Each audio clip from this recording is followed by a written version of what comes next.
People are still paying for Codex while I use it completely for free. And here is how you can do it too. The first thing you want to do is to come to Node.js and do the download and installation on your computer by simply clicking here and executing the file. The second step comes to this GitHub repo called free Claude code, and you simply want to come down here and copy this command and open PowerShell, and you want to type over here and paste it. This is going to do the download and installation on your machine of the Codex. It's going to ask you a few questions, and all you want to do is to press N for no for Claude code, Y for yes on Codex, and the rest you can simply press N. Once you press N for all of them, it's going to do the installation as it is doing right here. You have to wait. Once you completed installing, once you completed downloading and doing the installation, it should look like this. When you clean PowerShell and type FCC server and press enter, this is going to launch the server for us to run Codex. Make sure to leave this always open and come to this link right here and simply open. Now we need to create an API key for our providers, and all you want to do is to come to the link in the description, NVIDIA name, and once you see this, all you want to do is to type your email and press next. Once you're logged in with your account, simply come to the icon here to the right, press it and click API keys. Once you are in this section, you need to create your API keys by coming generate API keys and giving the name you want, free Codex, and press generate API key. Now you need to copy this and make sure you save somewhere safe, because you cannot view it again and you will have to delete and create a new one afterwards. Now what you want to do is to select the model that you want to use.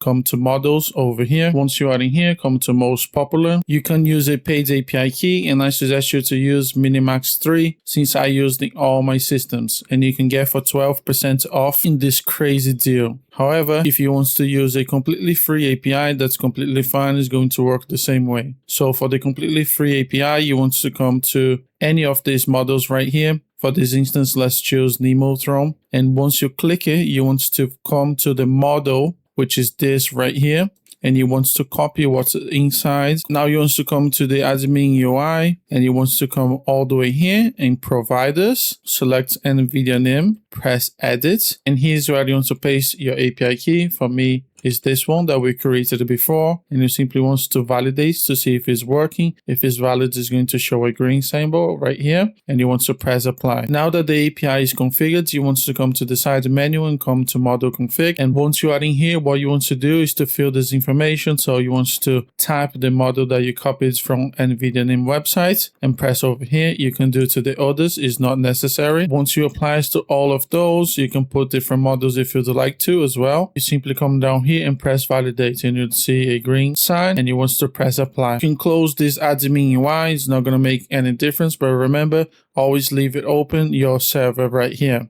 Now open a second terminal on PowerShell and type FCC Codex and press enter. Here, press enter again, trust and continue. And as you can see, we have Codex enabled. So let's test it. So we had our reply right here. Two things. As you can see, I have a update available. So for you to do the update, all you have to do is to close all your terminals, open PowerShell, and run the installation command again, because this is going to update the files with the newer version. Second thing, you can do the exactly same process on your favorite coding tool. So you simply want to come here and type FCC server to launch the server. And as it's launching, what you want to do is to come to the plus button right here to open the second terminal. Remember, we're not closing this. And all you want to do is to type FCC Codex. And this is going to open our Codex inside our VS Code, which is my preferred coding tool. So as you can see, we can also update through here to the terminal, or if you press 2, it simply is going to launch it, and we can simply press hello or something like this, and it's going to reply to us.